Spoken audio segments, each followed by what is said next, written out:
زندہ رکھنے کے لیے سنت خلیل اللہ کی، قلب میں پیدا خلیل اللہ سا ایمان کر۔ الحمد للہ وکفی وسلام علی عبادہ الذین اصطفی۔ ناظرین کرام، سیدنا ابراہیم علیہ السلام کی دعوت کے سلسلے میں گزشتہ پروگرام میں ہم نے یہ عرض کیا تھا کہ انہوں نے اپنے والد کو دعوت دینے کے بعد اپنی قوم کے افراد کو مخاطب کرتے ہوئے ان تک عقیدہ توحید کا پیغام پہنچایا۔ اس ضمن میں ان کا اپنی قوم سے جو مکالمہ ہوا اور ان کی قوم کا جو طرز عمل سامنے آیا، اس حوالے سے بھی ہم نے قرآن و حدیث کی روشنی میں تبصرہ کیا تھا۔ آج ہم اسی سلسلے کو آگے بڑھاتے ہوئے حضرت ابراہیم علیہ السلام کی دعوت کے بارے میں قرآن کریم کے مختلف مقامات کی روشنی میں کچھ مزید باتیں آپ کی خدمت میں پیش کریں گے۔ حضرت ابراہیم علیہ السلام کی قوم مختلف طرح کے شرک میں مبتلا تھی۔ بعض لوگ بتوں کی پوجا کرتے تھے، ان سے حضرت ابراہیم علیہ السلام کا جو مکالمہ ہوا اس پر ہم گفتگو کر چکے ہیں۔ آج ان لوگوں کے بارے میں بات ہوگی جو سورج، چاند اور ستاروں کو اپنا معبود مانتے تھے۔ حضرت ابراہیم علیہ السلام نے بڑے ہی حکیمانہ اسلوب میں ان تینوں مظاہر فطرت اور قدرت کے حوالے سے گفتگو کی اور ان کو سمجھایا کہ یہ معبود نہیں ہو سکتے۔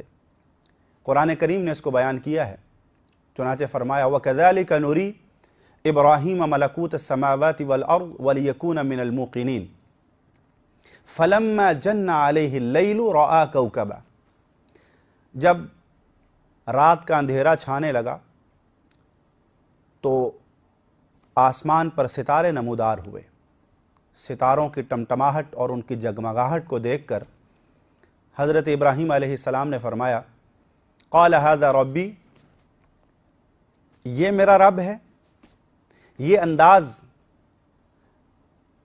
بظاہر تو خبر کا ہے، لیکن در حقیقت اس میں استفہام ہے، تعجب ہے۔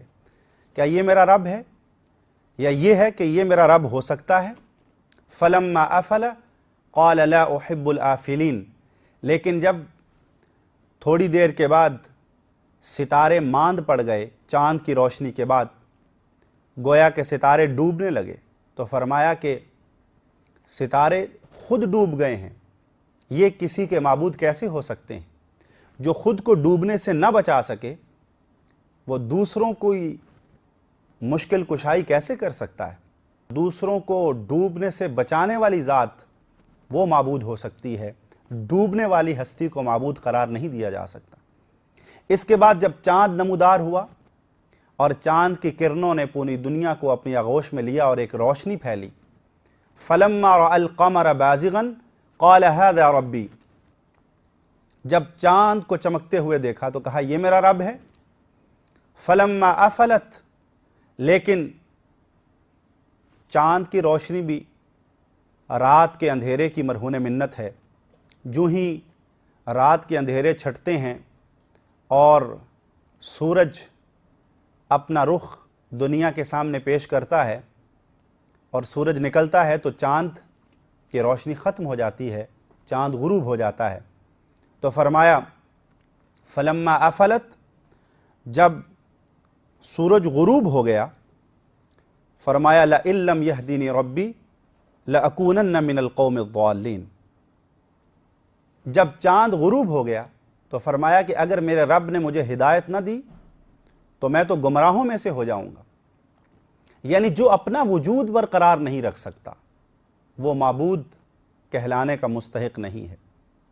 اس کے بعد جب سورج طلوع ہوا اور اس کی حدت اور تمازت اور روشنی نے پوری کائنات کو اپنے دامن میں سمیٹا، تو حضرت ابراہیم علیہ السلام نے پھر ایک مرتبہ یہ فرمایا فلما رأى الشمس بازغة قال هذا ربی هذا اکبر، یہ بڑا ہے، چمکدار ہے، ستارے اور چاند سے بڑا ہے۔